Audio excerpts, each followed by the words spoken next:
siapa? Adli, Saiful, Ini, Syahmi lagi.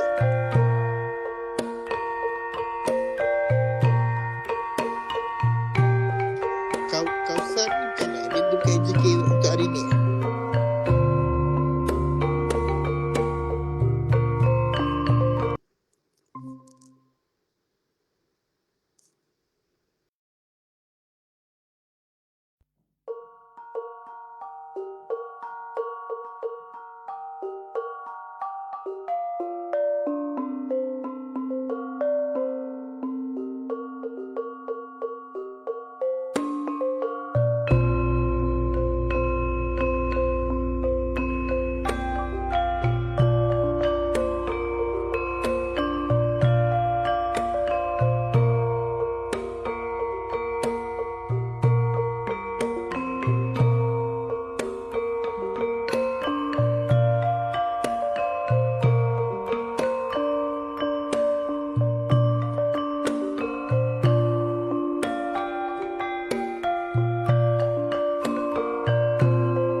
Assalamualaikum, Doktor. Doktor boleh dengar tak suara saya? Boleh dengar, Dina?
Perhatian kepada para hadirin, program kita akan bermula sebentar sahaja lagi.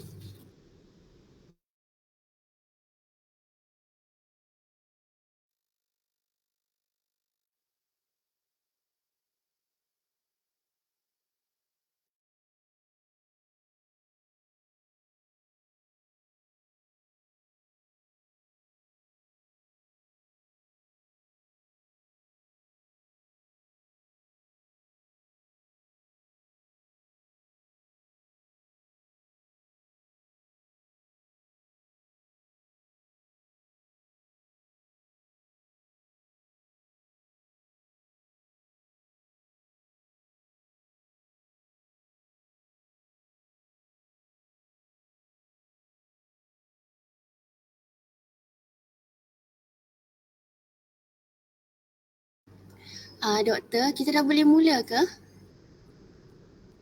Kita mula pukul 10 lah. Sekarang 9.58 kan?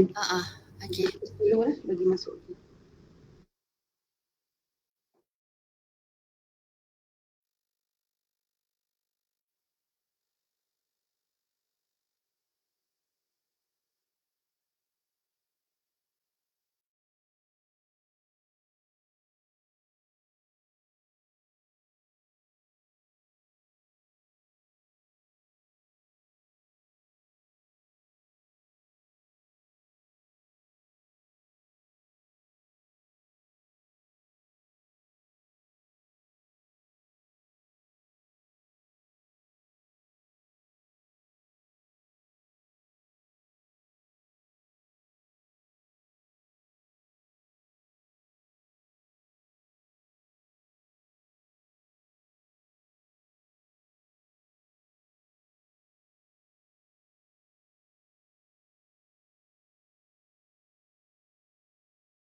Dah boleh start kan, Doktor?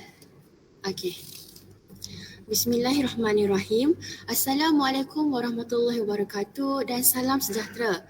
Yang berusaha Dr. Syakila binti Cik Dahalan, Pensyarah Kanan Jabatan Sejarah UPSI, selaku panel kita pada hari ini yang dikasihi Saudara Muhammad Aqwan Hafiz bin Muhammad Nasir yang di-Pertua Persatuan Mahasiswa Sejarah serta mahasiswa dan mahasiswi sekalian.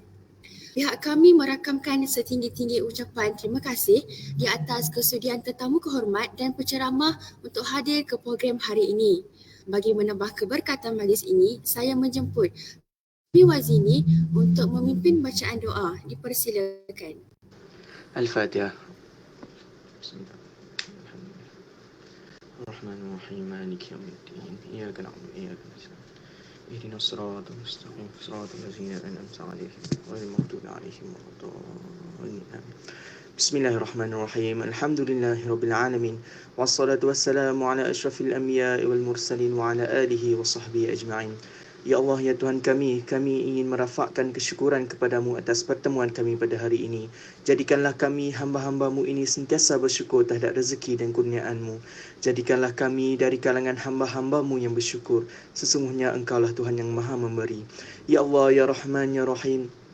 Sesungguhnya pada hari ini kami akan menjalankan webinar Artificial Intelligence dan transformasi ke arah kecermelangan latihan mengajar sejarah serta webinar penyelenggaraan dan penyelesaian projek tahun akhir sejarah. Maka Engkau permudahkanlah program ini supaya ia berjalan dengan lancar. Kami ingin menimba ilmu sebanyak mungkin supaya kami memperkembangkan potensi kami sehingga menjadi hamba-Mu yang Kau ridha, ya Allah. Kurniakanlah ilmu kepada kami, sinarilah hati-hati kami dengan hidayah-Mu. Sesungguhnya Engkaulah Tuhan yang Maha mendengar lagi Maha mengetahui. Ya Zal Jalali wal Ikram, hadiahkanlah kepada kami kesihatan badan, kecerdasan minda, ketenangan jiwa dan kekuatan semangat. Kami memohon kepada Engkau, ya Allah, bantulah kami dalam menghadapi segala cabaran. Ringankanlah beban kami, sesungguhnya Engkaulah yang Maha berkuasa. Rabbana zalamna anfusana wa illam taghfir lana wa tarhamna lanakunanna minal khasirin. Rabbana la tuzigh qulubana ba'da idh hadaytana wa hab lana min ladunka rahmah innaka antal wahhab. Rabbana atina fid dunya hasanah wa fil akhirati hasanah wa qina azaban nar. Wa sallallahu ala sayyidina Muhammad wa ala alihi wa sahbihi wa barik wa sallam. Walhamdulillahirabbil alamin. Amin, amin ya Rabbal Alamin. Terima kasih saudara di atas bacaan doa sebentar tadi. Alhamdulillah, marilah bersama-sama kita memanjatkan kesyukuran kehadrat Ilahi kerana dengan limpah kurnianya kita dipertemukan pada program pagi ini. Baiklah, untuk makluman para hadirin, webinar kita pada hari ini mempunyai 2 sesi bersama dengan 2 pensyarah daripada Jabatan Sejarah. Sesi yang pertama ialah webinar Artificial Intelligence (AI) dan transformasi ke arah kecemerlangan latihan mengajar sejarah bersama Dr. Shakila binti Cik Dahlan. Manakala sesi kedua pula adalah webinar penyeliaan dan penyelenggaraan projek tahun akhir bersama Dr. Haryati binti Hassan.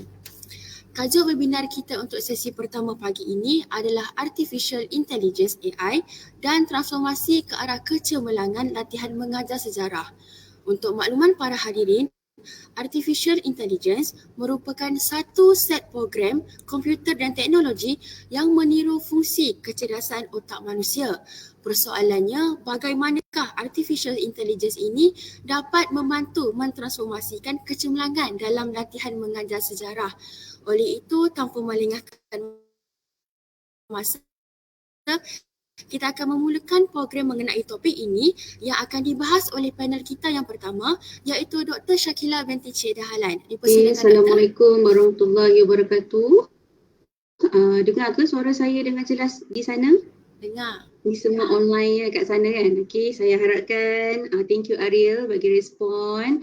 Okey, saya harapkan semua dalam keadaan yang baik di sana dan insyaAllah kita akan sambut Ramadan tak lama lagi kan.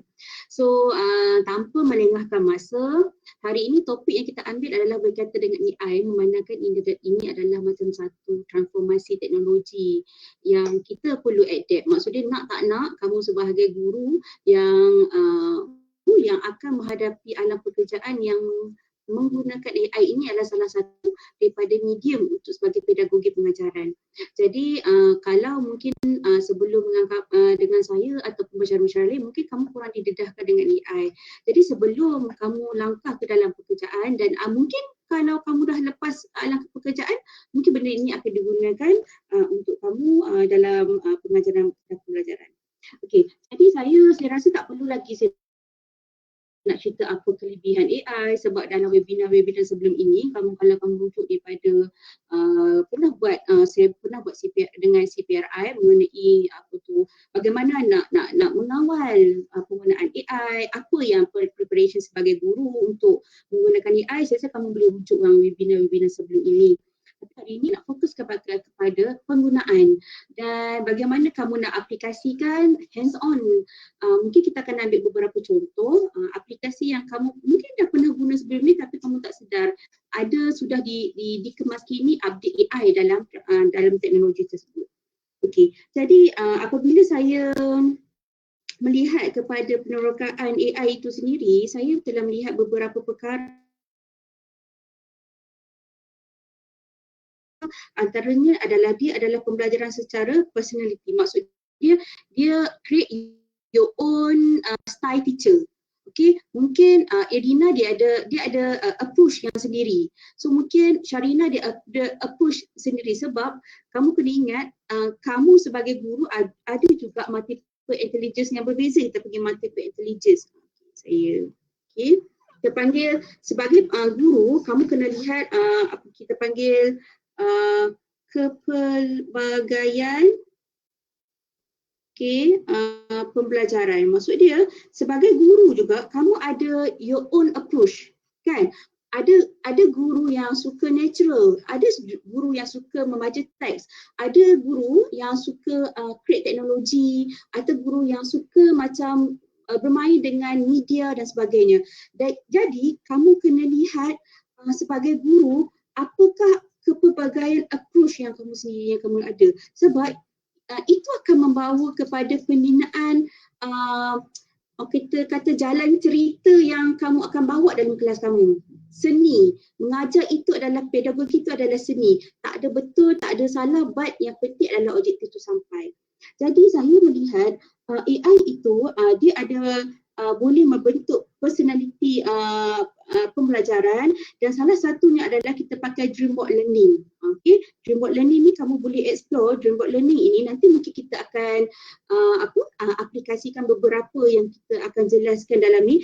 Dan Dreamboard Learning ni kalau kamu lihat, dia adalah platform AI yang menyebabkan kamu boleh detect kepada performance student. Kalau di UPSI kita ada My Guru, betul? Kan kita ada, maksudnya kami sebagai pensyarah kami nampak progress pelajar tu aktif, keluar masuk macam hari ni ada 27 orang kan. So kita nampak log in, log out pelajar tu berapa hours. So kalau di Dreamboard Learning ni, kalau kamu boleh explore dan kamu dapat mengenal pasti performance pelajar kamu by individual. Sebab kalau kamu nak harapkan survey KPM, yes, it's a good track. But kalau kamu ada your own track, it's very good. Untuk kamu sendiri tahu perkembangan pelajar kamu itu. Okay? Dan Dreamboard Learning ni kamu boleh memberi tugasan kepada murid kamu untuk dia mempelajari sejarah tu secara sendiri. Maksud dia kamu letakkan bahan tu, lepas tu kamu buat aktiviti. Jadi maksud dia bila pelajar tu fulfill, dia macam kita panggil MOOC lah, tapi kita pakai platform yang lebih ringkas. Kalau MOOC tu dia perlukan server yang lebih stabil dan sebagainya kan. But kalau kita pakaikan yang Dreamboard Learning ni, kamu boleh tak maksud dia contohnya kan, Sabrina ataupun katalah Adli kan mengajar kan, menggunakan katalah nak mengajar bab satu sejarah kan, ini katalah makna tamadun kan, but you boleh letakkan bahan-bahan untuk slide untuk makna tamadun. Kamu boleh provide untuk blended learning tu lebih awal kan. Lepas tu kamu boleh letakkan apa aktiviti yang kamu boleh laksanakan kepada pelajar-pelajar, dan kamu boleh letakkan soalan-soalan yang pelajar tu kena jawab by time dan sebagainya. Itu kita boleh masukkan quizzes. Nanti saya cerita macam mana kita masukkan quizzes dan sebagainya. Dan bila pelajar tersebut fulfill kan, maksudnya dia dah mencapai objektif pembelajaran. Maksudnya kita boleh memantau murid kita mengikut perkembangan dia sendiri. Okey. Yang kedua adalah kita ada Han Academy. Han Academy ni menawarkan kandungan yang sesuai berdasarkan gaya belajar di minat belajar.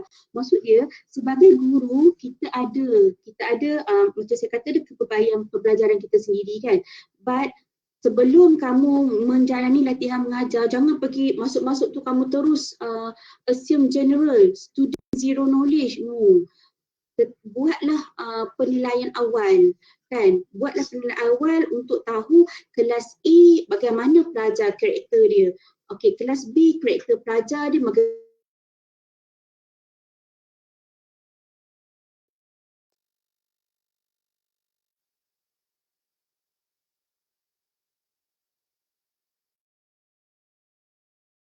pelajar yang kamu mengajar tersebut. Faham tak maksud saya? Kan, maksud dia contohnya kan kamu mengajar kelas, kamu ada 3 kelas. Let's say kamu ada 3 kelas A, kelas B, kelas C. So kelas A mungkin karakter dia berbeza. Dia mungkin pelajar dalam tu adalah jenis natural, suka belajar outdoor kan. But ada juga yang jenis suka yang auditory ataupun visual. But mungkin yang ketiga ni jenis kinestetik kan. Berjalan di satu kelas. Kamu mengajar dia berjalan. Tak salah sebab dia adalah pelajar yang kinestetik. 5 minit dia belajar dia dah bosan. But you kena guna pedagogi yang melibatkan kinestetik, pergerakan. Tapi pergerakan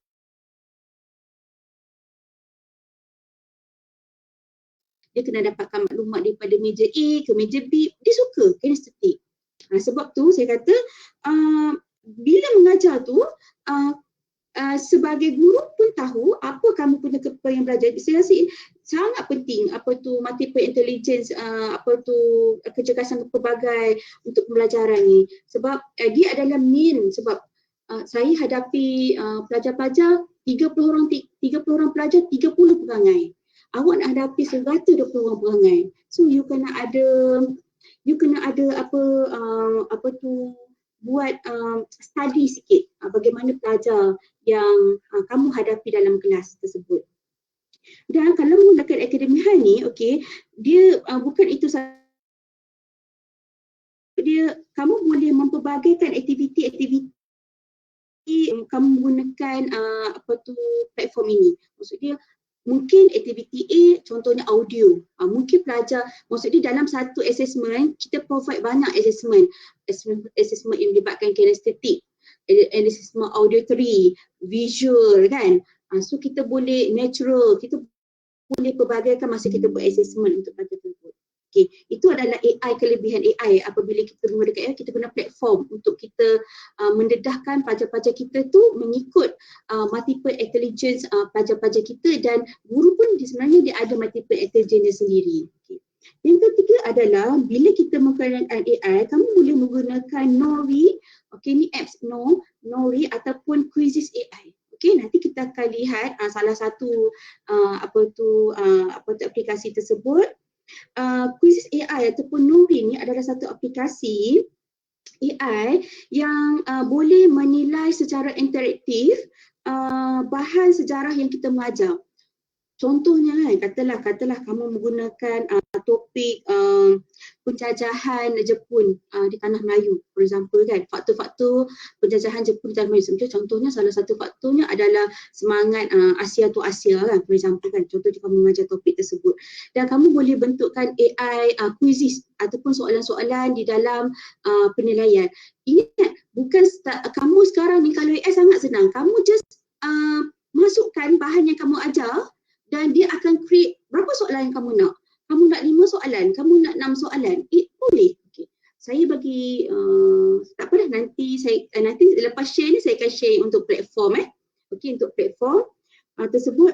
Dan dalam quizzes, saya suka salah satunya quizzes, dia kamu boleh masukkan PDF. Maksud dia, kalau kamu dah ada bahan, kan kamu mengajar adalah pelajar-pelajar pure, kamu ada dokumen kamu kan, kamu ada bahan-bahan akid, kamu boleh masukkan bahan-bahan tersebut, kamu boleh menggunakan itu sebagai project based learning. Maksudnya kamu bagikan dokumen pada pelajar kamu, okey, mungkin tak banyak ataupun mungkin contohnya dokumen tu ataupun 3-4 line kan. So kamu kan dah tahu kan, ada dokumen sumber primer, sudah dedahkan pelajar dengan sumber primer. So setiap kumpulan dapat sumber primer. You ambil soft copy tersebut, you masuk dalam PDF, you boleh minta AI generatekan soalan based on dokumen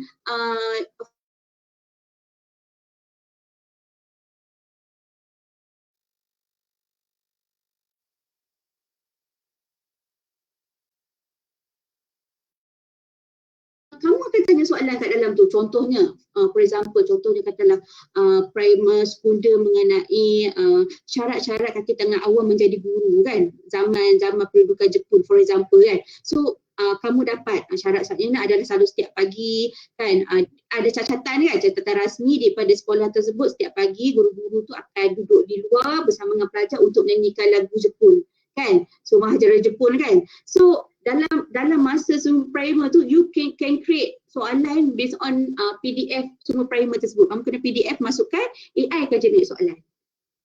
So nampak tak pembelajaran berjalan kan? Objektif sampai kan? Tetapi kita guna as a medium. But saya tahu kamu macam tak sempat lah nak create soalan daripada sumber primer tu kan, kamu just masuk. Itu kamu guna PDF. Yang kedua, kalau kamu tak guna PDF, kamu juga boleh gunakan link YouTube.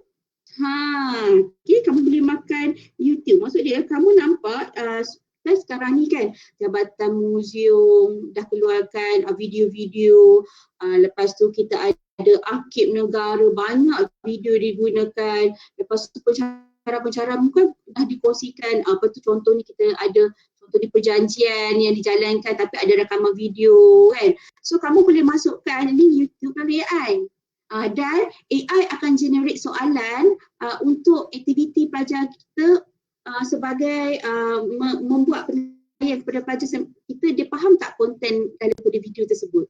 Kan senang kan?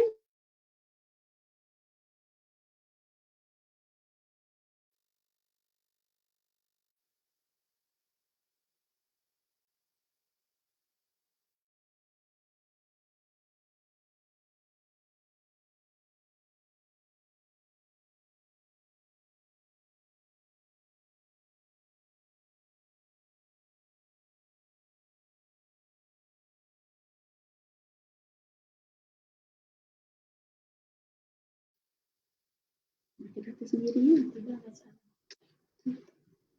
Dengar ke? Dengar ke saya suara? Tadi putus ya? Tadi tak sedap. Cakap seorang-seorang lah punya tu. Dengar tak dengar? So, dengar okey. Jadi kamu boleh gunakan link YouTube tau untuk membina soalan, untuk membuat penilaian. Yang ketiga, kamu boleh menggunakan dia ada PDF, dia ada YouTube. Yang ketiga, kamu boleh gunakan bahan kamu sendiri. Okay. Bahan guru. Maksud dia bahan guru tu boleh secara contohnya daripada copy text yang kandungan yang pengajaran tu, kan boleh masuk kat situ. So nanti kita akan, saya akan tunjuk satu contoh nanti lah macam mana nak gunakan. Itu Quizizz AI. Okey, yang kedua, kamu boleh juga guna alternatif untuk Newton. Okey, KNEWTON. Newton juga adalah salah satu aplikasi penilaian yang dia ikut tahap kesukaran soalan. Tahap kesukaran soalan ada berapa? Pertama kita ada tahap, dia ada tahap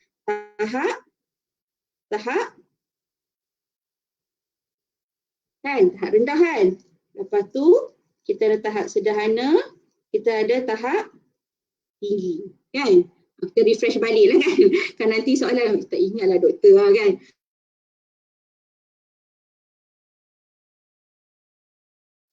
Dia ada apa? Dia ada soalan memahami kan, dia soalan ada menilai, dia ada mengaplikasi kan, dia ada menganalisis, dia ada mencipta kan.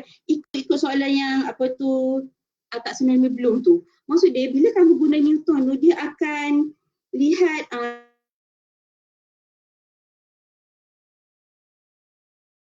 satu, nanti saya tunjuk macam nak buat TP1. Bila kita nak mengajar TP1, okey, aras soalan adalah aras untuk kebar, kemahiran berfikir ada arah rendah. Bila dah masuk soalan objektif yang lebih dalam, contohnya mengaplikasi, dia dah mula aras tinggi. So dekat Newton ni, dia dah boleh susunkan soalan-soalan itu untuk aras kemahiran tak sebenarnya belum. But you kena double check. Kadang-kadang kalau ikutkan, saya pernah buat webinar sebelum kan, kita dah double check kan. Kadang-kadang ada soalan-soalan itu dia ada ralat. Tapi itu saya kata macam mana canggihnya teknologi tersebut, kita adalah main source. Okay, kita ada knowledge, cikgu-cikgu ni dah ada knowledge bagaimana arah-arah soalan. You kena double check balik. Mentang-mentang lah AI ni dah boleh buat apa-apa yang dah boleh provide, you just proceed all the suggestion. No, kamu kena double check juga sebab kadang-kadang teknologi ni dia ada ralatnya, tapi manusia kita kena double check. Okay, so yang ni pun bagus untuk kamu lihat untuk buat penilaian. Yang seterusnya adalah, yang ni paling best sebab saya melihat AI ini akan membantu kamu untuk menghasilkan kandungan pembelajaran. Kan kamu kan ada jap lagi kelas tingkatan 1, tingkatan 2, tingkatan 3 kan, masa LM nanti kan. Kalau ada rezeki tingkatan 3, tapi tingkatan 3 pun ada mungkin 3 4 kelas, betul tak kan? So kadang-kadang kamu ada kekangan untuk menghasilkan bahan pelajaran yang menarik. So don't worry sebab ada AI, kita panggil Lion, macam itulah, Lion, dia ada Z sikit, dia ada macam pola-pola Z gitu kan. Saya akan ambil sini ni.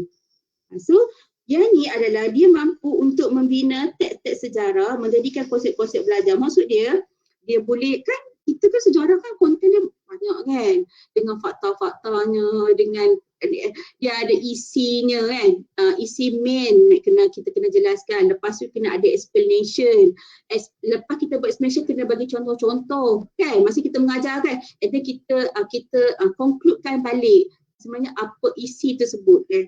Jadi aplikasi AI ini dia yang Queen Alliance ni dia akan membawa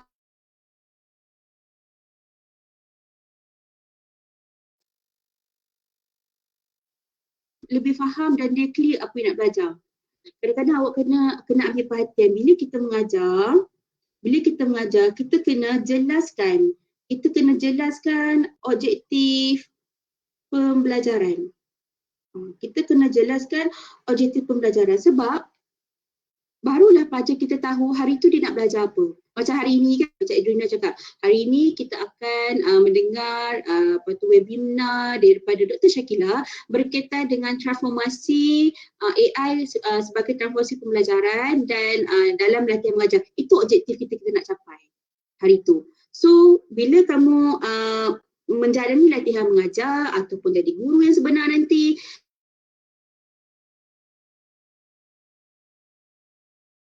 habis pembelajaran.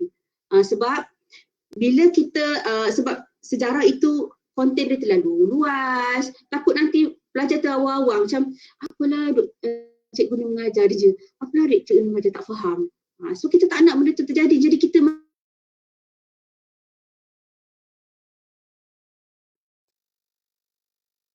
macam kat depan saya ni kan 38 orang yang memandang kan.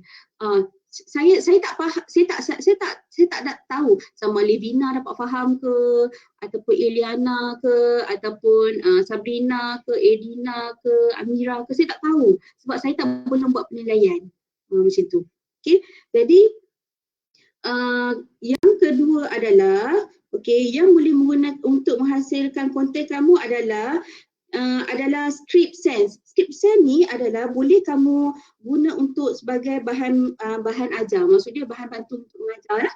Okey. Dan daripada dokumen sejarah, just masukkan dokumen sejarah, dia akan bantu untuk kamu analisis dan ubah teks menjadi bahan yang mudah difahami dan menarik. Maksud dia kamu nak bagi contohnya kamu katalah hari tu kamu nak ajar mengenai bab tamadun awal manusia kan.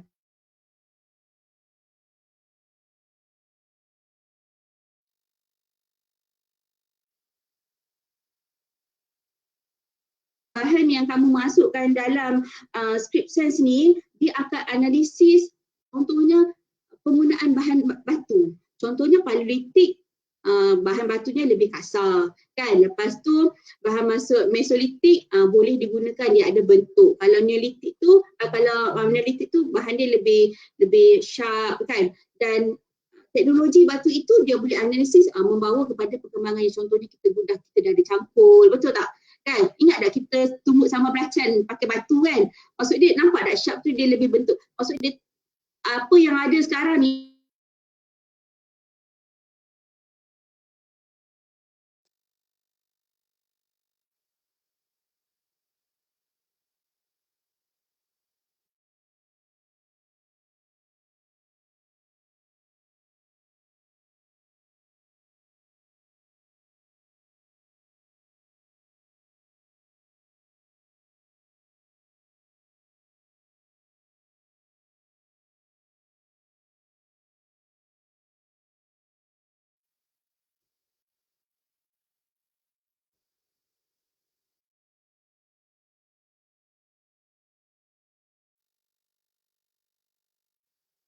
Hello?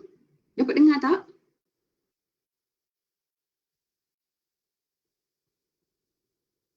Dengar doktor? Cakap seorang lagi. Ni kali kedua dah ni. Dia jadi macam saya stuck lah tadi. Macam saya keras lah tadi. Sekarang dengar balik kan? Itulah kan kadang-kadang teknologi ni kan. So saya sambung balik. Okay, ni saya pakai data sendiri. Okay. So, seterusnya kita lihat kat mana?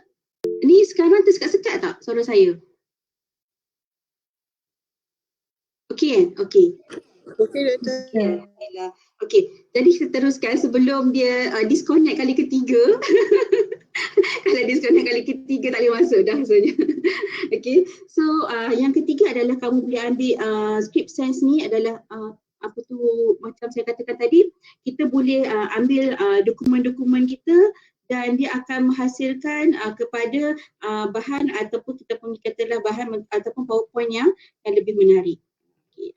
For example yang saya guna kat sini lah. Contohnya yang saya guna ini adalah salah satunya saya guna AI. Saya masukkan maklumat-maklumat yang saya perlukan dan dia akan generate sendiri. Maksud dia it's very fast but knowledge adalah yang kita punya. Knowledge yang kita punya tetapi AI ni boleh bentuk. Contohnya kalau kita pakai manual saya kena setting background, betul tak? Saya kena set up kiri dan kanan but saya just bagi arahan saya nak maklumat-maklumat ini. Contohnya saya bagi maklumat-maklumat yang saya perlukan, saya just masuk saya dalam sistem salah satu apps AI, dia akan generate PowerPoint dan dia boleh create gambar yang sesuai dengan bahan yang kita nak gunakan. Itu tapi saya kena double check, ada juga kadang-kadang dia salah maklumat. So kita betulkan balik. But sebab teknologi ni tak boleh mengubah manusia. Ingat, teknologi tidak boleh mengubah manusia tetapi membantu manusia. You kena pegang benda tu. Okay. So saya rasa okay, dah tak banyak dah. Okay. Yang seterusnya adalah 10.30 dan seterusnya adalah kurikulum sejarah. Okay. AI juga membantu kita dalam kurikulum sejarah. Contohnya macam ni. Okay. Macam course for campus ni, ini adalah untuk pendedahan lah, untuk kamu untuk jadi guru dan sebagainya. Tapi untuk latihan mengajar mungkin saya rasa level dia lagi tinggi sangat. Sebab course for campus ni dia akan memanfaatkan data untuk memahami trend dan perkembangan kurikulum sejarah. Dia akan analisis macam contoh tadi nanti pukul 11 kamu ada FYP kan. Kamu boleh analisis data tersebut, nak tengok trend perkembangan sejarah kurikulum sejarah. Kalau dulu kita pakai tawarikh, lepas tu tak ada pemunian, di segi matlamat pembelajaran, sehinggalah kita membentuk kepada PPPM kan, plan pembangunan yang PPPM tu lah yang panjang semua tu kan. Jadi maksud dia akan membantu untuk analisis kamu punya perkembangan kurikulum. Ini sesuai untuk nak buat FYP lah. Kan, so dia dah analisis untuk kamu dan dia boleh rumuskan kandungan dalam kurikulum tersebut kan. Kandungan bila dah kita buat FYP tu kan, kandungan dia tu kan terlalu padat dan terlalu banyak dan objektif nak dicapai. Dan tapi kalau kamu pakai Coursera for Campus ni, dia akan membantu untuk rumuskan konten sejarah itu dan dia rumuskan secara relevan, but you kena review balik. You review balik based on maklumat tersebut, kena review balik sama ada maklumat yang disampaikan itu betul ataupun tidak tepat, sebab human adalah main source. Okay. Seterusnya adalah saya rasa mungkin yang ke bahagian kurikulum tu saya nak skip sebab tak ada kaitan dengan kamu punya LM sangat. Okay. So saya nak terusnya kita lihat kepada kamu boleh gunakan historical grafik ni untuk membina analitik pelajar kamu. Maksud dia aplikasi ni adalah untuk menganalisis data sejarah. Macam tadi pun ada analisis, kamu boleh gunakan beberapa aplikasi yang saya cadang tadi ni. Salah satunya adalah historical grafik ni adalah untuk analisis data dan menjadikan pembelajaran yang lebih konteks dan membantu pelajar mengembangkan kemahiran berfikir secara kritis mental. Saya rasa yang ni lebih kurang sama dengan yang ini. Newton ni. Macam Newton ni kita nak buat penilaian kan. Jadi kita nak buat soalan-soalan penilaian kan. But ini adalah untuk kita mengajar dalam kelas. Macam tadi kan kita pakai itu untuk untuk test kan, penilaian kan. Yang ni kita gunakan untuk mengajar dalam kelas kita sebab yang ni dia boleh analisis data dan pelajar kita boleh nampak apa tu tahap ataupun soalan-soalan yang aras tinggi. For example, contohnya kan, contohnya katalah kamu mengajar mengenai perkembangan zaman tamadun awal manusia kan. So salah satu soalannya adalah yang pada pandangan anda apakah pengajaran yang kita boleh dapat daripada perkembangan tamadun awal manusia kan. Itu soalan aras tinggi kan. So dia pelajar kena analisis, lepas tu dia kena menilai untuk soalan tersebut. Bila dia analisis, dia lihat ada perkembangan tamadun kan. Ada perkembangan tamadun mengenai katalah diguna alat batu. Contoh dia guna alat batu. So dia kena analisis. Dia kena analisis perkembangan alat batu yang digunakan. Lepas dia analisis perkembangan alat batu, dia kena menilai. Dia nak tengok zaman kini. Apa sumbangan alat batu tersebut pada kehidupan dia sekarang. Dia kata, dia belajar benda-benda yang dah lama dah. So apa related dia dengan zaman sekarang. So salah satunya dia adalah sumbangan dia adalah apa? Kepada perkembangan tamadun kini. For example, daripada katalah contohnya alat-alat contohnya seperti cangkul. Kan? Cangkul kan daripada perkembangan zaman tamadun awal, alat-alat yang digunakan kan cangkul. Lepas tu kita pada alat pertanian. Ini adalah dia akan menilai perkembangan tamadun yang dia belajar zaman Paleolitik, Mesolitik, Neolitik, logam dan sebagainya itu adalah dinilai memberi sumbangan kepada tamadun sekarang. Maksud dia apa yang kita ada sekarang, kita berterima kasih kepada tamadun-tamadun dulu yang berkembang. Sebab kita kata pembelajaran tu tak boleh berhenti. Ramai yang cakap tak perlu nak belajar lah dan sebagainya. Salah, totally salah. Kalau kita stop untuk belajar, sama tak, mungkin ada formal, ada informal dan sebagainya. Macam kita sekarang formal kan. Bila kita stop belajar, kita akan menghentikan proses penyampaian maklumat. Macam contoh macam saya kan. So saya sampaikan kepada 45 orang ni, saya akan mati. Kan, saya akan lama-lama saya akan tua, lama-lama saya tak boleh menyumbang kan. Mungkin sekarang ni saya kuat, saya boleh sampaikan. Dan kamu adalah yang ada di depan saya 45 orang ni untuk menyambungkan apa yang saya dah sedar sambung. Kan, so contohnya kamu nak jadi guru, mungkin ramai ataupun kalau ada pensyarah kat dalam ni kan, ataupun rakan-rakan pensyarah dalam ni ataupun guru-guru ataupun kepala pelajar yang ada dalam ni, maksud dia apa yang saya dah sampaikan pada hari ini adalah mungkin 1% daripada ilmu yang saya ada, tetapi disampaikan oleh kamu dan kamu ada knowledge di depan saya, tuan-tuan dan puan-puan daripada saya yang ada kat depan ni ada knowledge dan kamu akan menyambung kepada 2%. Dan kamu akan teruskan berkongsi, kita akan menyebabkan kita punya ilmu tu berkembang. Dan benda tu kita tak boleh stop untuk kita simpan seorang-seorang. Kita kena share. Kadang-kadang share tu menyebabkan kita akan kritis untuk berfikir dan kita nampak gap apa yang kita penuhi. Termasuklah dalam kita belajar sejarah. Sejarah kamu hanya bukan mengajar untuk melihat konten. Tak kisahlah kamu mengajar sejarah ke, kamu mengajar moral ke, kamu mengajar pendidikan Islam ke, ataupun geografi dan sebagainya. Kamu bukan hanya untuk pelajar tu memahami maklumat tersebut, tetapi tugas kita adalah membawa maklumat tersebut yang dipelajari itu lihat related dengan apa manfaat yang diperolehi ataupun pengajaran yang dia dapat daripada pembelajaran apa yang dia belajar. Faham tak maksud saya kat sini? Maksud dia, kamu just bukan nak kita luahkan supaya pelajar tu dapat A, tapi apakah jus yang kita nak pelajar tu faham supaya dia boleh menggunakan ilmu maklumat tersebut supaya dia gunakan apa manfaat dia boleh dapat sekarang. Contohnya macam zaman Paleolitik lah, sebagai contoh daripada zaman Paleolitik yang membawa kepada pengembangan teknologi sekarang. Contohnya, kalau dulu kan, ingat tak bagaimana perkembangan teknologi AI ni berlaku kan. Ingat tak pernah ada dulu cerita Korea, saya tak ingat kan, cerita Korea yang dia dia assume ramai yang tak berkahwin kan. Bila tak berkahwin dia ada boyfriend ataupun girlfriend yang secara AI. Masa tu saya ingat tu masa tahun 2007 je tu, saya tak ingat cerita tu. Pernah tengok tak cerita tu kan?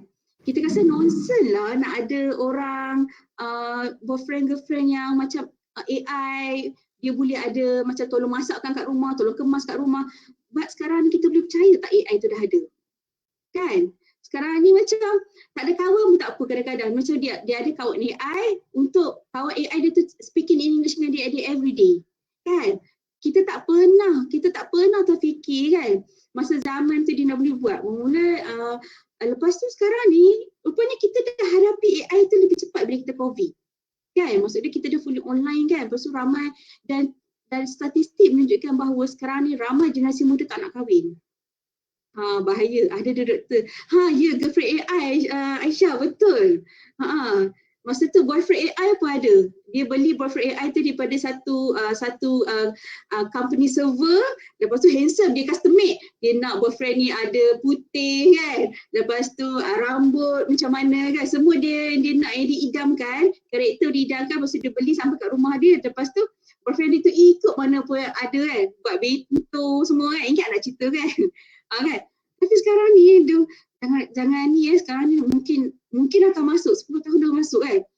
Saya tak nak ambil maid lah. Saya nak ambil macam maid dia muka dia macam Edina sikit, spek kan. Cerita kan. Lepas tu muka dia macam Liana sikit ada masuk, macam dengan Mai sikit kan. Macam tu macam Lavina sikit, rambut hitam macam tu kan. Maid saya kan. So dia akan tolong cuci rumah saya apa semua, dia akan kemas rumah saya apa semua kan. Silap dia boleh blating dengan saya kalau saya letak barang tu salah kan, AI kan. So kita tak boleh menidakkan benda tu, dia dah sampai. Tetapi as human kita kena control benda tu. Okay. So kita balik semula kepada latihan mengajar kita, dah terlalu jauh. Kita dah bawa. Okay. So kita terusnya adalah bagaimana nanti kita pakai Google Art and Culture. Google Art and Culture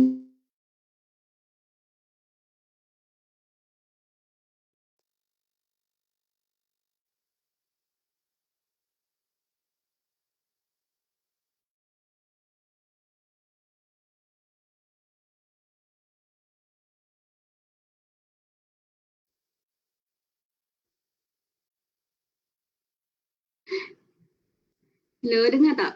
Kali ketiga dah ni saya terputus. Aisyah dekat cabat ni. Betul juga mungkin sekarang ni ke construction kan. So kan kita kan belajar sejarah kan benda-benda yang lama kan. Dan kita sendiri pun kita tak pernah tengok apa tu bahan-bahan tersebut. Dan contohnya kita dah tunjuk kapal layar, lepas tu setting untuk zaman prasejarah. Kita tak pernah tengok bagaimana zaman Turki Uthmaniyah, tapi kita belajar benda tu, betul kan? Kita tak pernah pergi pun ke Turki, tapi kita kena belajar pasal Turki macam kita faham sangat cerita Turki. Kita tak pernah belajar pasal Mesir Purba, tetapi ibarat kita udah kena mengajar macam pernah kita pergi Mesir tu setiap tahun. Kena bayangkan sebagainya, even piramid pun tak boleh tengok kan? So, jadi itu adalah kesukaran kamu sebagai saya nampak untuk guru sejarah tu nak bawa kan, even kamu sendiri pun tak pernah tengok benda tu, tetapi kamu nak macam nak bagi budak tu faham. Kan, kamu sendiri pun macam kesukaran macam nak faham Mesir Purba, zaman Mesopotamia kan, Tamadun Indus, Menuhu, tak pernah pergi China. Dia pun macam mengajar tu macam ibarat China tu sebelah kita gitu kan. So, macam mana nak buat?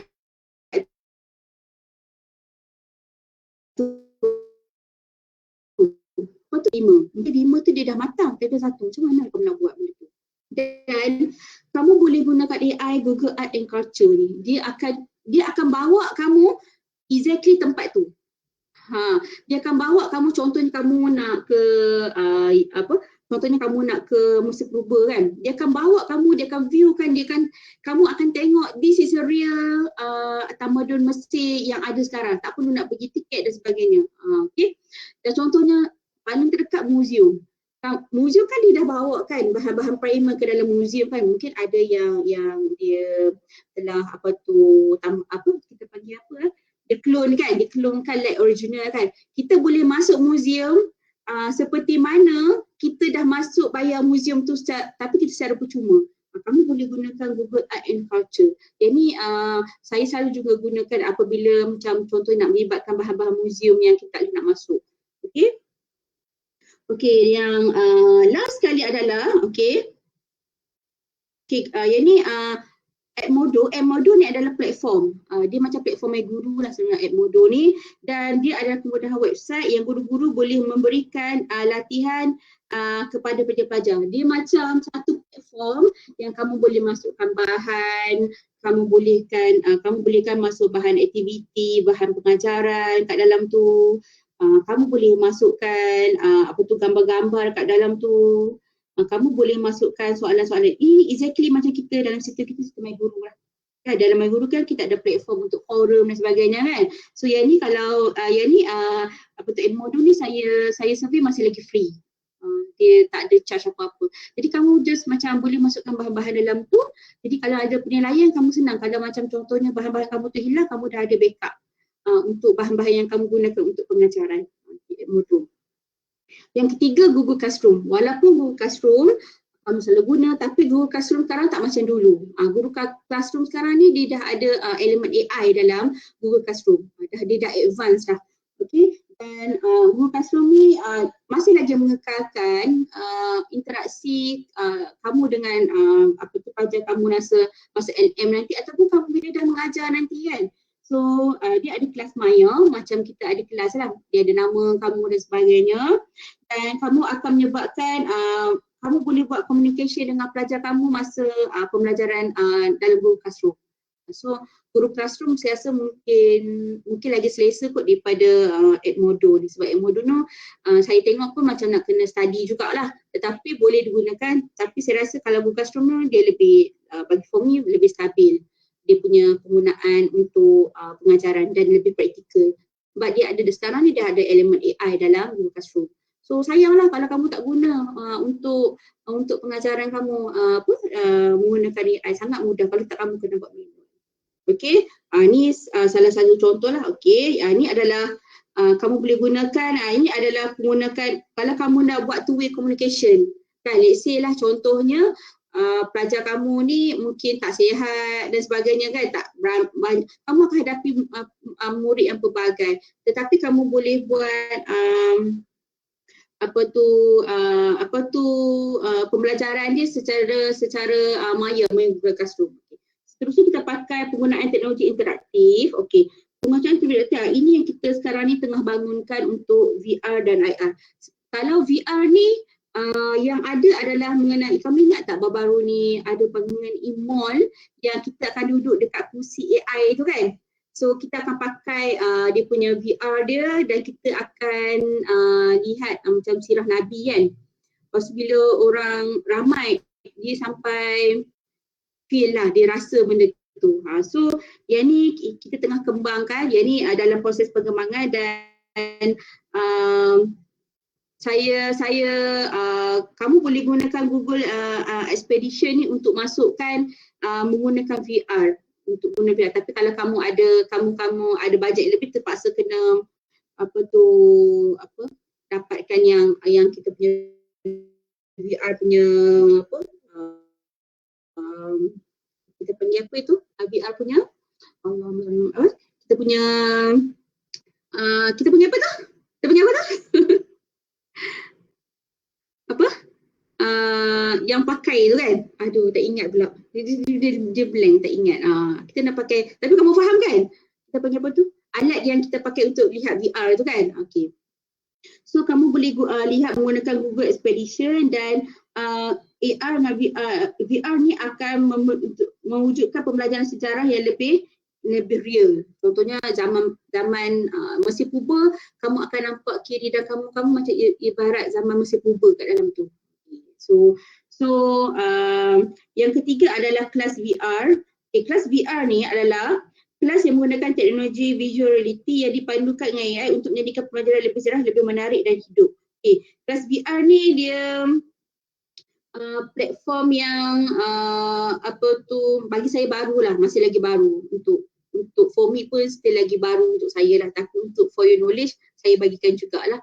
Okay, saya rasa yang tadi pun dah boleh sangat membantu kamu. Okay, tapi VR ni kamu don't worry, dalam saya rasa terdekat ni akan ada banyak VR VR headset. Thank you so much Bebenderen. Okay, Bebenderen student UPSI ke, staff UPSI ke, cikgu UPSI ke? Setakat sebab 46 orang ada dekat sini, ramai juga Oh, staff UPSI. Okay, doktor ke? Pensyarah ya? Doktor ya? Okay. Okay, thank you Bebenderen bantu saya tadi. Okay, so tapi VR ni one day memang akan ada wujudnya, sebab dia dah mula berkembang. Dia akan mula berkembang, of course lah sekarang ni bahagian teknologi memang saya tahu akan bertumpul rumus untuk menghasilkan bahan-bahan pelajaran, dan kita kena manfaatkan benda tu. Kita jangan menolak untuk menggunakan teknologi, sebab teknologi kena datang, tapi kita, macam saya cakap sebelum dalam webinar sebelum ni, saya kata teknologi itu boleh digunakan, tetapi as human kita kena tapis apa konten yang ada dalam tu. So contohnya kalau kita nak buat VR, kita kena rujuk contohnya kita rujuk dengan bahan arkib, kita kena rujuk orang di museum, kena rujuk kepada persatuan sejarah. Kalau kita ada geografi, kena ada persatuan geografinya. Kalau pendidikan Islamnya, kita kena rujuk mufti-mufti atau pejabat agama Islam. Okay, kalau moral, kita kena rujuk pakar-pakar dalam moral, kan? So supaya benda itu tak ada kelompongan, sebab untuk membina VR itu kos dia tinggi. Kan, kos dia sangat tinggi. Dan kat depan saya ni, saya yakin kamu boleh ada peluang untuk membina benda tu, sebab it's starting for you juga. Kan, sebab kamu dah diberikan knowledge dan you kena kembangkan untuk membantu untuk supaya benda ni VR ini dimanfaatkan dalam pembelajaran pendidikan, especially sejarah lah. Tetapi untuk subjek-subjek lain juga okey. Jangan kita macam kalau VR ni terlalu dalam bentuk gaming dan sebagainya, tetapi kita game tu bagus. Saya tak menolak kata game tu tak bagus. Dia sebab game ni kan dia ada strategi dia, strategi kekurangan dan sebagainya kan, dia ada kan. Okey. Tetapi kita kena banyakkan dalam pembelajaran. Okey. Jadi jam sudah menunjukkan 10.49. Kejap je 49 ataupun saya rasa macam kejap, kamu rasa macam lamanya. Okey. Saya nak sharing dengan kamu. Saya akan stop sharing ini. Okey. Saya akan share dengan kamu salah satu yang boleh digunakan.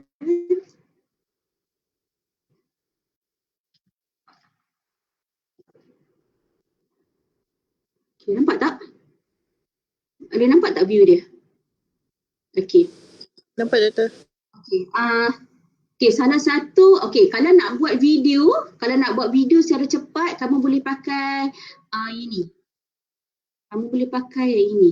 Kejap je, kamu just bagi arahan kat AI video, ataupun kamu boleh copy teks konten sejarah tersebut, dia akan createkan video dekat kamu secepat 3 minit. Tetapi you kena double check, dia akan bagi untuk kamu double check lah. Okey, ni for example lah saya dah buat kan. Nampak tak? Okey, yang ni kan saya dah buat. Ini kata saya buat perjalanan kepada kemerdekaan kan. Okay, independence. Okay. Ni contohnya, kita just masuk AI video AI ni, in video AI. Kamu tengok bagaimana dihasilkan. Saya tak pasti dengan suara tak.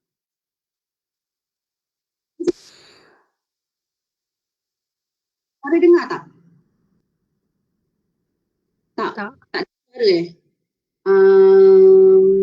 dia akan hasilkan suara, dia akan hasilkan dan dia akan ada subtitle sekali dekat sini.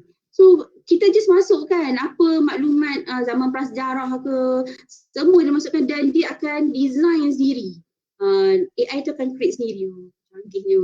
Kan tak tahulah kalau tak cemerlang Dr. Yati depan saya. So kata laju sangat. Okey, yang ni kamu boleh pakai AI. Lepas tu okey, saya rasa yang ni paling menarik. Yang Bing ni dah lama. Okey, kamu boleh pakai ini yang saya kata Quizizz ni, saya nak share. Quizizz ni dulu kita dah didedahkan dengan Quizizz tau. Tetapi Quizizz sekarang dia dah ada AI. Nama pun dah Quizizz AI dah sekarang. Dia dah upgrade dah sekarang tu Yati. Semua yang pertama adalah ni yang saya cakap ni. Saya kata ni, inilah Quizizz, dia kamu boleh masuk melalui your own content tu. Kan kamu ada fakta-fakta sejarah kan. So kamu just masuk, kamu just copy dekat sini apa soalan yang berapa bilangan soalan, kamu just letakkan prompt kat sini. Okay, berapa bilangan soalan berkaitan dengan apa, dan kamu boleh pilih nak grade berapa, 1, 2, 3 ke.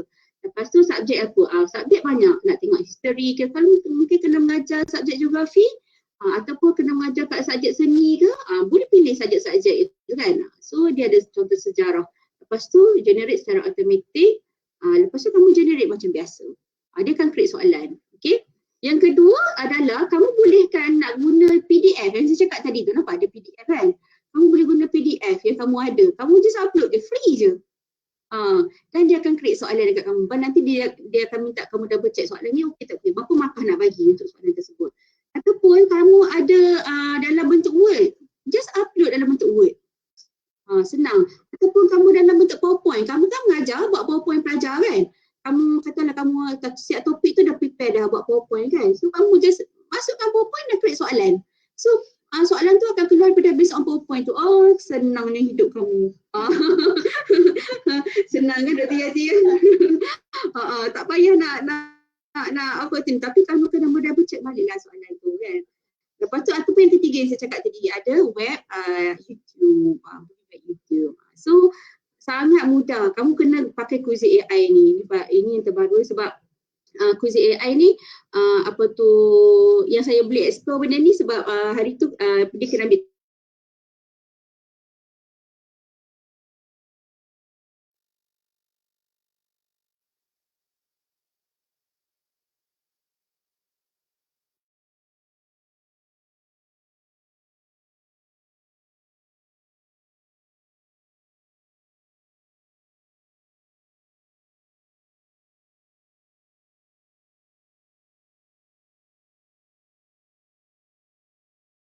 Google kita kot. Ni kali keempat dah kita putus. Ni kali keempat dah. Okey. Dengar tak suara saya? Dengar? Okey. Okay, kita ada lagi 1 minit lagi. Okey.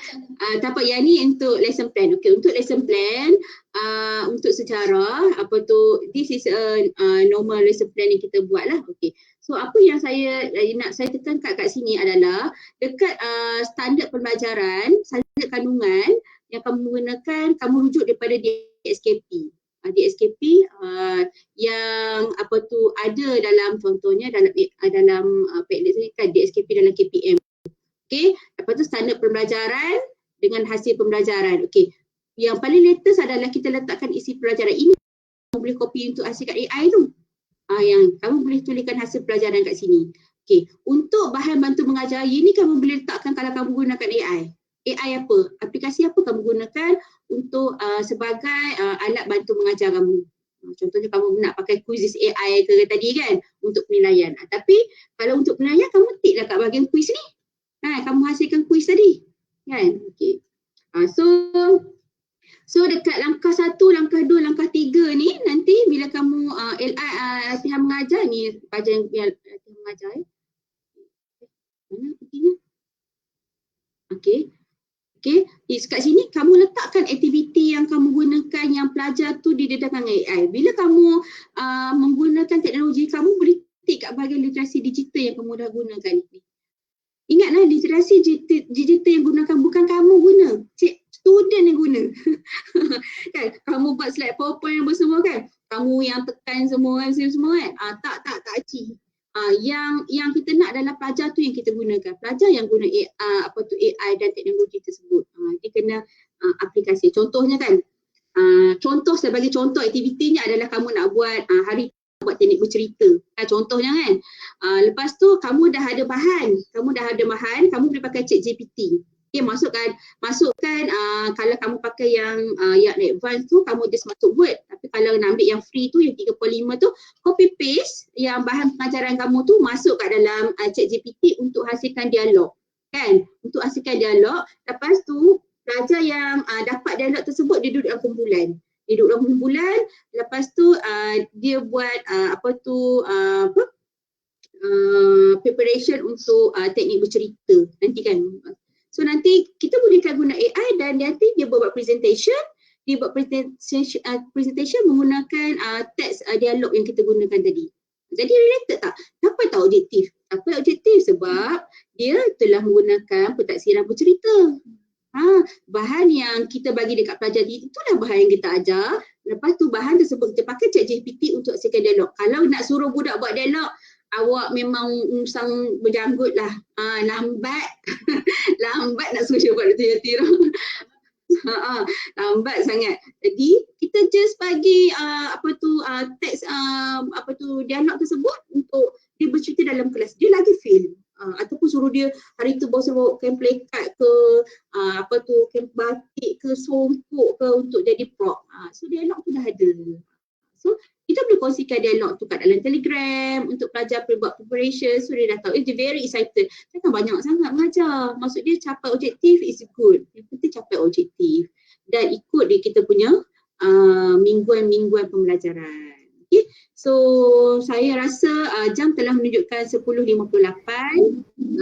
Saya harapkan apa yang saya disampaikan pada pagi ini 1% daripada saya itu ilmu saya yang tak banyak ni dapat dikongsikan, dan saya suka kalau kamu boleh aplikasikan benda tu. Try untuk gunakan AI. Jangan takut nak gunakan AI, gunakan saja. Salah ke internet putus 5 kali kan, kita gunakan juga. Kan? Dan kita jangan putus asa. Teknologi tu kena datang pada kita kena guna. Kalau tak rugilah, kalau tak kita tak pakai handphone ni. Pakai putusan Telegram lagi. Gitu kan. Kan? Tak mahu teknologi sebab kita kena guna. Okay? Jadi itu saja pada saya. Saya minta maaf kalau ada kekurangan daripada saya, dan kalau ada salah silap pada saya minta maaf, dan saya harapkan ilmu ini dapat dimanfaatkan bersama. Terima kasih. Sama-sama doktor. Terima kasih kepada penceramah kita kerana sudi bersama kami untuk berkongsi ilmu. Jadi doktor, saya ada satu soalan daripada FB Live. Okey, soalan saya, seperti yang doktor terangkan sebentar tadi, ada banyak AI yang bantu guru-guru untuk cipta soalan kan, generate soalan, buat PowerPoint kan. Tapi persoalan doktor, adakah kewujudan AI ni sebenarnya menyebabkan guru-guru ni cenderung untuk lagi kurang kreatif disebabkan dia lagi memilih ABM yang secara digital berbanding yang bukan digital. Maksudnya kalau bukan digital kan dia kena potong kad paper color lah, lepas tu nak kena buat macam cara kena kreatif kan. Tapi bila dia orang macam pilih secara AI macam senang lah buat macam ni je lah. Apa pendapat doktor? Dia macam ni. Kita kena bijak lah. Maksud dia dalam pedagogi kita tu kita ada yang secara digital, kita ada analog kan. Kita ada banyak platform untuk kita gunakan. Kita pelbagaikan. Mungkin kawasan pedalaman kita boleh gunakan ilmu. Ilmu tu kena ada juga. Yang maksud dia kita kena ada juga yang digital, macam contohnya masih lagi menggunakan gunting dan sebagainya. Tetapi kita kena blend juga dengan teknologi. Maksud dia teknologi pun kita kena gunakan pada yang sama. Kalau kita nak gunakan secara manual is good. But kita kalau nak gunakan teknologi is good sebab you kena ingat generasi ke depan yang kita guna akan lagi advance. Sekolah rendah dah ada coding, coding kan. So bukan kita masih nak menggunakan untuk melukis yang macam darjah 1 untuk PDP semua tu kan. Yes, good, boleh gunakan. But kita kena pelbagaikan pedagogi. Macam tu. Macam sekarang bukan kita nak macam TikTok kan, kita ada TikTok kan, TikTok ni lara apa semua kita rasa, kalau TikTok untuk pedagog, untuk pembelajaran, good, betul kan? So kita tak ada nak tolakkan teknologi. Okay, terima kasih doktor. Jadi sebelum berakhirnya webinar satu ini, kita akan mengadakan sesi bergambar. Jadi saya akan serahkan kepada AJK Technical.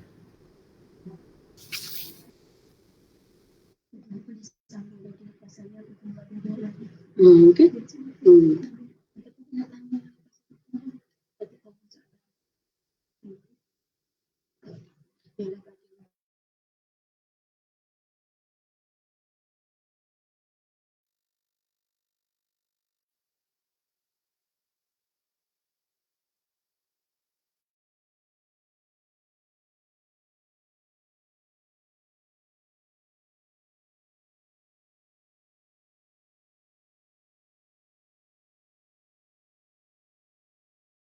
Okay, dah ke ambil gambar? Kejap doktor. Okay. Kejap. Saya nak screen. Atau buka kamera saya buat saya screen tak apa? Saya screen dekat sini. Yang mana dalam keadaan proper bolehlah buka kamera. Kita ambil gambar. Dalam keadaan proper. Mana tahu ke tak pakai tudung. Emergency kat kan. Okay. Oh, ramai juga 46 orang. Dekat SFB berapa orang sekarang kalau ni? Di KFP, saya tak sure lah doktor berapa orang. Sekejap saya tanya. Okay, thank you Dania. Okay. Kat FB ada 23 orang. Okay, dekat 50 lebih lah. Right. Oh, dekat FB kita ada record kan? So nanti kita boleh refresh balik. Okay. Boleh. Okay, so ni ke urus Siti ambil gambar ataupun saya ya? Ada yang nak buka kamera ke? Ada yang nak buka kamera?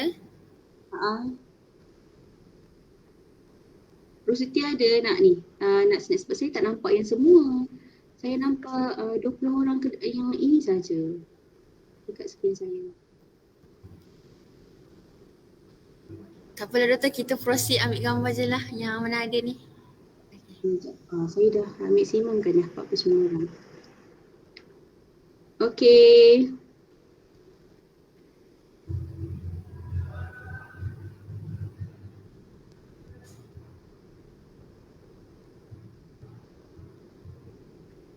Okay, saya screenshot nanti saya share dengan Urus Siti ya. Okay. Okay, jadi seterusnya saya akan share, kamu akan take 5 dulu kan? Kamu akan take 5 dulu, tapi saya akan share yang slide Dr. Yati lah. Mungkin Dr. Yati gunakan laptop saya terus lah. Okay, boleh. Okay. Terima kasih semua. Sama-sama. Okay. Dengan berakhirnya webinar sesi bergambar tadi, maka berakhirlah sesi 1 kita pada hari ini. Terima kasih dan sekalung penghargaan kepada ahli panel dan tetamu kehormat kerana sudi bersama kita pada hari ini. Selain itu, terima kasih juga kepada penonton-penonton di FB Live atas perkongsian dan like yang diberikan. Semoga kita semua mendapat manfaat daripada webinar pada sesi 1 ini. Hadirin sekalian, pautan kehadiran webinar sesi 1 ini akan diberikan di ruangan komen FB Live. Hadirin juga diminta untuk kekal berada di dalam webinar ini bagi meneruskan sesi kedua kita.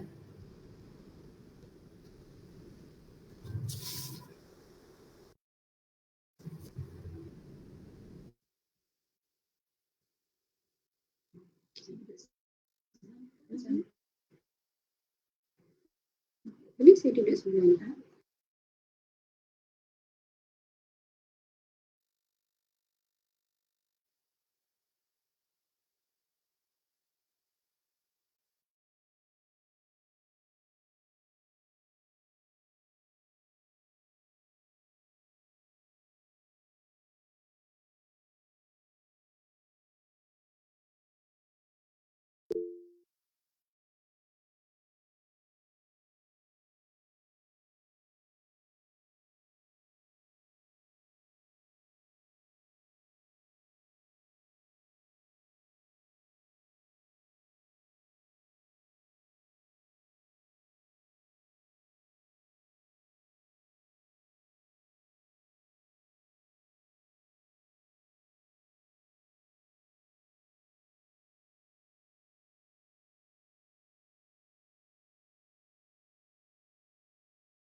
Dr. Yati boleh dengar suara saya tak? Ya, boleh. Doktor, kita start pukul 11:10 boleh? Boleh, saya tak ada masalah. Saya sekejap sahaja. Okey.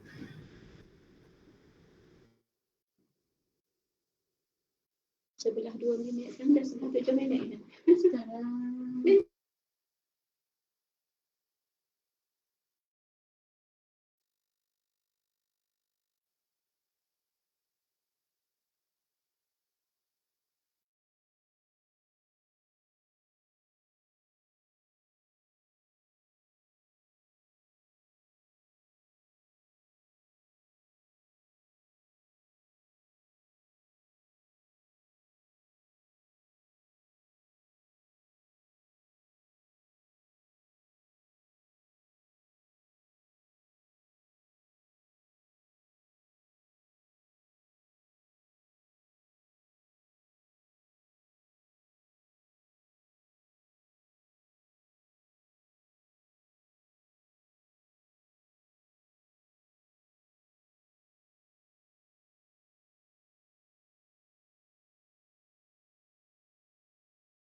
Hadirin sekalian, kita akan memulakan sesi kedua kita pada hari ini sebentar sahaja lagi.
Bismillahirrahmanirrahim.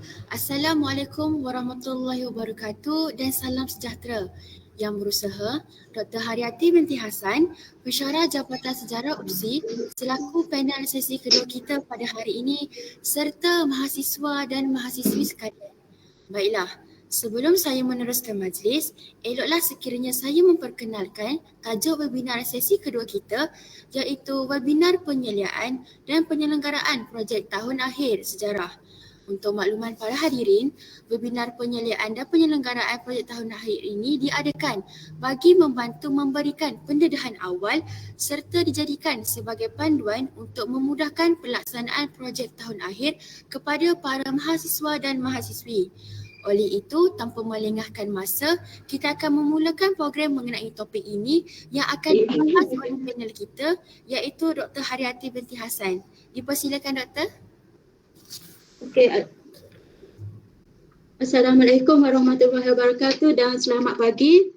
Boleh dengar saya ke sebab ada masalah internet sikit ya? Boleh. Okey. Boleh Doktor. Okey, sebenarnya saya tidak perlu mengambil masa yang panjang ya dan saya kita kembalilah ke alam realiti ya.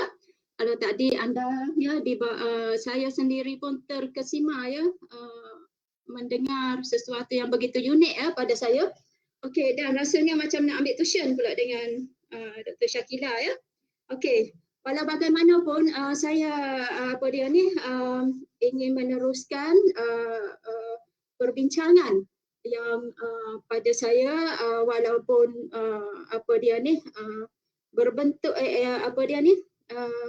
yang saya sebut tadi ya, kita kembali kepada dunia realiti di mana sekarang kami kalangan pensyarah semuanya sibuk menanda tugasan projek tahun akhir anda ya. Dan juga saya percaya pelajar semester 7 juga sedang berdebar-debar menunggu keputusan projek tahun akhir mereka. Dan juga saya juga percaya masih ramai dalam kalangan pelajar semester 6 dan semester 5 mencari-cari tajuk yang sesuai untuk menghasilkan projek tahun akhir ya.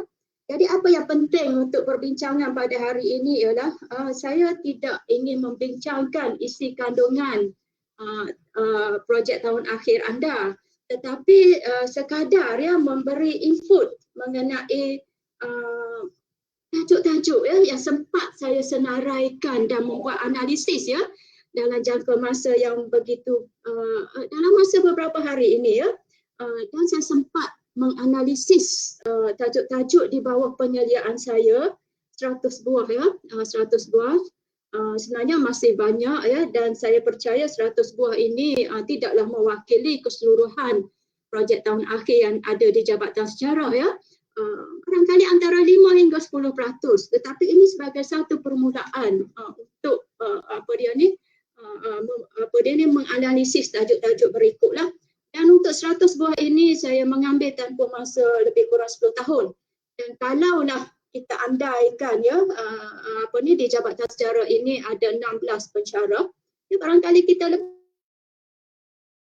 mencecah lebih 1,000 ataupun 1,500 ataupun lebih dari itu jumlah projek tahun akhir kita. Dan untuk makluman pelajar-pelajar juga kita sebenarnya ada perpustakaan yang di Jabatan Sejarah yang menempatkan projek tahun akhir dan barangkali ada juga saya difahamkan secara pengumpulan yang lebih lanjut sedang diusahakanlah. Okey, jadi apakah tema-tema yang telah dipilih oleh pelajar dalam tempoh 10 tahun ini dan ini saya cerakinkan untuk makluman pelajar-pelajar yang bakal menghasilkan projek tahun akhir nanti misalnya pelajar di bawah penyeliaan saya itu yang memilih persatuan atau pertubuhan atau syarikat, setakat ni ada 21 buah projek tahun akhir. Ekonomi juga turut mendapat tempat dengan 18, diikuti oleh tokoh, kemudian keluarga, sekolah 8, masyarakat atau kepercayaan atau adat 6, kemudian surat khabar atau majalah